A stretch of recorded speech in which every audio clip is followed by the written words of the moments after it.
الرجیم بسم اللہ الرحمن الرحیم اعدلوا هو اقرب للتقوی۔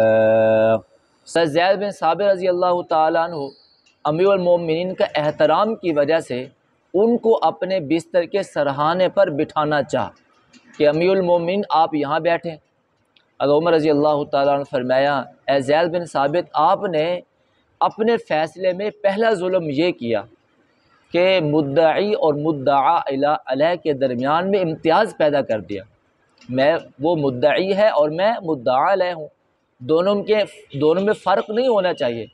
مجھے آپ نے اپنے بستر کے سرہانے پر بیٹھنے کے لیے کیوں کہا؟ میں مدعی کے ساتھ بیٹھوں گا، اپنے مخالف کے ساتھ بیٹھوں گا تاکہ آپ ہمارے درمیان فیصلہ کر سکیں۔ حضرت ابی بن کعب رضی اللہ تعالیٰ عنہ نے اپنا مدعا پیش کیا تو حضرت عمر نے انکار کر دیا، اور فیصلہ یہی ہوتا ہے اگر مدعا علیہ انکار کر دے تو اسے قسم اٹھانی پڑتی ہے۔ حضرت زید بن ثابت رضی اللہ تعالیٰ عنہ نے حضرت ابی بن کعب سے فرمایا، میں اس کی اجازت نہیں دوں گا کہ امیر المومنین قسم اٹھائیں۔ آپ بغیر قسم لیے ان سے آپ ان کے حق میں فیصلہ دے دیں۔ حضرت عمر رضی اللہ تعالیٰ عنہ فرمایا، نہیں، میں قسم اٹھاؤں گا۔ پھر حضرت عمر رضی اللہ تعالیٰ عنہ نے قسم اٹھائی۔ پھر حضرت عمر رضی اللہ تعالیٰ عنہ نے حضرت زید بن ثابت سے فرمایا، آپ صحیح قاضی اس وقت بن سکتے ہیں جب عمر اور عام انسان کے درمیان آپ فیصلہ صحیح کریں۔ آپ نے دو غلطیاں کی ہیں۔ پہلی غلطی یہ کی کہ مجھے اپنے فریق مخالف کے ساتھ نہیں بٹھایا، بلکہ آپ مجھے بٹھانا چاہتے تھے اپنے بستر کے سرہانے پر، لہذا آپ نے پہلے یہ غلطی کی۔ اور دوسری غلطی آپ نے یہ کی کہ میں نے قسم اٹھانی تھی، آپ نے میرے مدعی کو کہا آپ اس سے قسم نہ لیں۔ تو آپ اس وقت صحیح قاضی بن سکتے ہیں جب آپ کے نزدیک عمر اور عام انسان برابر ہو۔ یہ تھا صحابہ کرام کا عدل و انصاف۔ حضرت عمر رضی اللہ تعالیٰ عنہ نے حضرت عباس سے کہا، حضرت عباس کا گھر مسجد نبوی کے قریب تھا، آپ نے فرمایا یہ گھر مجھے دے دیں تاکہ میں اس کو مسجد نبوی میں شامل کر دوں۔ انہوں نے فرمایا میں یہ گھر نہیں دے سکتا۔ حضرت عمر نے فرمایا یہ گھر مجھے ہدیہ کر دو۔ انہوں نے فرمایا میں ہدیہ بھی نہیں کر سکتا۔ حضرت عمر نے فرمایا پھر یہ گھر جو ہے وہ رعایا کے لیے، مسجد نبوی کے لیے آپ اس کو فروخت کر دیں۔ حضرت عباس نے فرمایا میں اس کو فروخت بھی نہیں کر سکتا۔ تو حضرت عمر نے فرمایا چلو ہم فیصلہ کرواتے ہیں حضرت ابی بن کعب رضی اللہ تعالیٰ عنہ کے پاس۔ اب حضرت عباس اور حضرت عمر رضی اللہ تعالیٰ عنہما دونوں چلے گئے حضرت ابی بن کعب کے پاس۔ حضرت ابی بن کعب نے حضرت عباس سے فرمایا آپ یہ گھر بیچ دیں۔ انہوں نے فرمایا یہ گھر میں نہیں بیچ سکتا، نہ میں ہدیہ کر سکتا ہوں اور نہ میں اس کو بیچ سکتا ہوں، میں اس گھر کو کچھ بھی آپ کے لیے نہیں کرنا چاہتا۔ تو حضرت عمر رضی اللہ تعالیٰ عنہ فرمایا میں بحیثیت امیر المومنین حاکم ہونے کے میں آپ کو حکم دیتا ہوں آپ جو ہے یہ مکان بیچ دیں تاکہ مسجد نبوی کی توسیع ہو سکے۔ حضرت ابی بن کعب رضی اللہ تعالیٰ عنہ فرمایا امیر المومنین آپ ان کا مکان ان کی اجازت کے بغیر نہیں لے سکتے، اجازت ہوگی تبھی آپ ان سے یہ مکان لے سکتے ہیں۔ حضرت عمر نے فرمایا اس فیصلے میں قرآن کی کوئی آیت پڑھیں، اگر قرآن کی آیت نہیں ملتی تو پھر حدیث سے فیصلہ کریں۔ حضرت ابی بن کعب نے فرمایا امیر المومنین میں آپ کے درمیان فیصلہ حدیث مبارکہ سے کرنا چاہتا ہوں۔ حضرت عمر نے فرمایا پھر وہ حدیث سناؤ جس کے تحت آپ یہ فیصلہ کرنا چاہتے ہیں۔ تو حضرت ابی بن کعب نے فرمایا حضرت سلیمان بن داؤد مسجد اقصیٰ کی تعمیر کرنا چاہتے تھے، دن کو جو عمارت بناتے تھے رات کو وہ گر جایا کرتی تھی، جو دیوار بناتے وہ گر جاتی۔ تو حضرت سلیمان بن داؤد نے اللہ کی بارگاہ میں عرض کی یا رب العالمین یہ کیا ماجرا ہے، میں جو بھی دیوار بناتا ہوں وہ گر جاتی ہے۔ اللہ رب العزت نے فرمایا اگر آپ کسی کی زمین میں کچھ بنانا چاہتے ہیں تو پہلے مالک کو راضی کر لیں۔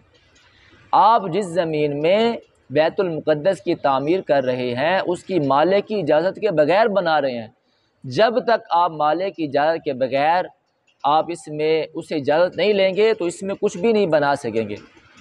تو حضرت عمر رضی اللہ تعالیٰ عنہ فرمایا آپ نے بالکل صحیح فیصلہ کیا ہے، میں ان کی اجازت کے بغیر، چنانچہ اگرچہ میں حاکم بھی ہوں، امیر المومنین بھی ہوں، تب بھی میں ان کی اجازت کے بغیر ان کے گھر میں مسجد نبوی کی مزید توسیع نہیں کر سکتا۔ بعد میں حضرت عباس رضی اللہ تعالیٰ عنہ نے اپنی خوشی سے اس مکان کو مسجد نبوی میں شامل فرما لیا۔ لیکن عدل و انصاف دیکھیں، حضرت عمر رضی اللہ تعالیٰ عنہ کو معلوم ہوا کہ ایک عورت ہے، اس کا شوہر غائب ہے اور وہ کسی دوسرے مرد کے ساتھ تعلقات رکھتی ہے۔ حضرت عمر رضی اللہ تعالیٰ عنہ نے خادم کو بھیجا، جاؤ اس عورت کو بلا کر آؤ۔ اب خادم اس عورت کے پاس گیا اور فرمایا کہ امیر المومنین آپ کو بلا رہے ہیں۔ جب اس نے حضرت عمر کا نام سنا تو کپ کپانے لگی اور کہنے لگی مجھے امیر المومنین سے کیا کام، لیکن وہ عورت حاملہ تھی۔ حضرت عمر کے دبدبے اور رعب سے وہ اس پر درد ذہ شروع ہوا۔ وقت ولادت کے وقت سے پہلے بچہ پیدا ہوا، 2 دفعہ رویا اور پھر وہ مر گیا۔ حضرت عمر رضی اللہ تعالیٰ عنہ کو اس بارے میں بتلایا گیا۔ حضرت عمر رضی اللہ تعالیٰ عنہ نے صحابہ کرام سے فرمایا مجھے اس کے بارے میں فیصلہ چاہیے، میں کیا کروں، آیا میں دیت ادا کروں یا نہ کروں؟ اس لیے کہ میری وجہ سے وہ عورت پریشان ہو گئی تھی، پھر اس پر درد ذہ شروع ہو گیا، بچہ از وقت ولادت پہلے پیدا ہو گیا۔ تو صحابہ کرام نے آپ کو فرمایا ہمارا فیصلہ ہے، ہمارا مشورہ ہے۔ بعض صحابہ کرام نے فرمایا کہ آپ پر کوئی دیت نہیں ہے، کوئی چیز شرعاً لازم نہیں ہوتی۔ حضرت علی رضی اللہ تعالیٰ عنہ تشریف فرماتے، حضرت عمر رضی اللہ تعالیٰ عنہ فرمایا آپ اس بارے میں کیا فیصلہ کرنا چاہتے ہیں، آپ کا کیا مشورہ ہے؟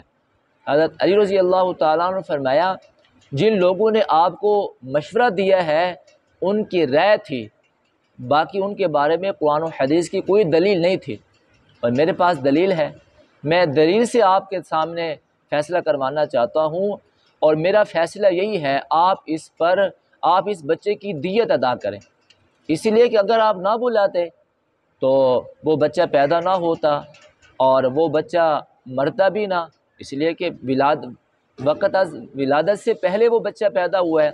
تو حضرت عمر رضی اللہ تعالیٰ عنہ فرمایا یہ جو قتل ہوا ہے یہ خطا کے طور پر قتل ہوا ہے، لہذا قریش کے سبھی لوگوں سے اس کی دیت وصول کی جائے گی اور اس کی ماں کو اس بچے کی دیت ادا کی جائے گی اور میں اس کی دیت ادا کروں۔ یہ تھا فیصلہ، عدل و انصاف۔ آپ ایک مرتبہ تشریف فرما تھے، ایک مصری غلام کھڑا ہوا، کہنے لگا امیر المومنین مجھ پہ ظلم ہوا ہے اور میں انصاف چاہتا ہوں۔ حضرت عمر نے فرمایا کیا ہوا؟ فرمایا مصر کے والی عمر بن عاص کے بیٹے کے ساتھ میں نے دوڑ لگائی، میں دوڑ میں جیت گیا، تو عمر بن عاص رضی اللہ تعالیٰ عنہ کے بیٹے نے، جو مصر کا آپ کا والد جو ہے وہ مصر کا گورنر ہے، والی ہے، اس کے بیٹے نے مجھ پر کوڑے لگائے ہیں۔ حضرت عمر رضی اللہ تعالیٰ عنہ نے فوراً فوج کے سپہ سالار کو بھیجا، جاؤ حضرت عمر بن عاص کو بھی بلا کر آؤ اور ان کے بیٹے کو بھی بلا کر آؤ۔ وہ دونوں مدینہ میں آ گئے۔ حضرت عمر رضی اللہ تعالیٰ عنہ نے فیصلہ فرمایا عمر بن عاص جو کہ گورنر ہیں مصر کے، ان کے بیٹے نے اس اعرابی پر ظلم کیا ہے، لہذا انصاف ہوگا۔ آپ نے اس اعرابی سے فرمایا آپ اس کے جسم پر کوڑے مارو۔ اب اس نے کوڑے مار دیے۔ حضرت عمر رضی اللہ تعالیٰ نے فرمایا اس کے والد کو پر بھی کوڑے لگاؤ۔ تو وہ نوجوان کہنے لگا امیر المومنین اس کے والد نے تو مجھے کچھ نہیں کہا، اس کے بیٹے نے مجھ پہ ظلم کیا ہے اور میں نے وہ بدلہ لے لیا ہے۔